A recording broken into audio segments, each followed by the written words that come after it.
उधर दाशान लगातार बोल रहा था, इसलिए दाजुआंग ने गुस्से में शाओ शुआई को धक्का दिया, अपनी पैंट की जिप खोली और गड्ढे के अंदर पेशाब कर दिया। शाओ शुआई को लेकर घर वापस चला गया, जहां उनकी बीमार मां उनका इंतजार कर रही थी। जब वह फ्रिज खोलता है तो उसे अंदर बहुत सारा खाना दिखाई देता है। फिर दृश्य बदलता है।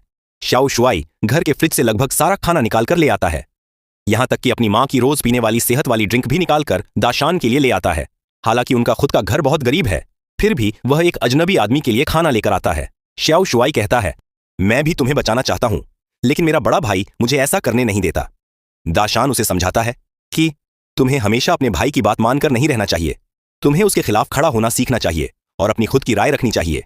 इसके बाद दाशान भावनात्मक बात करने लगता है, अगर वह यहां फंसा रहेगा तो घर पर उसकी बूढ़ी मां की देखभाल करने वाला कोई नहीं होगा। स्पष्ट है कि दाशान शाओ शुआई की सहानुभूति पाना चाहता था ताकि वह उसे बचा ले। वह वहां से चला जाता है और कहता है कि वह रात में फिर आकर दाशान को देखेगा। रात होते ही शाओ शुआई फिर आता है। वह दाशान के लिए थोड़ा खाना, दर्द की दवा, एक कालीन और ठंड से बचने के लिए कुछ चीजें लेकर आता है। सबसे महत्वपूर्ण बात यह है कि वह दाशान को एक वॉकी टॉकी भी देता है, लेकिन वह सिर्फ शाओ शुआई से ही संपर्क कर सकता है, किसी और को कॉल नहीं कर सकता। यह सब देने के बाद वह घर लौट आता है। उसका बड़ा भाई दाजुआंग दरवाजे पर पहले से ही उसका इंतजार कर रहा होता है। वह पूछता है कि इतनी देर से कहां गया था। शाओ शुआई जवाब देता है कि वह मेंढक पकड़ने गया था।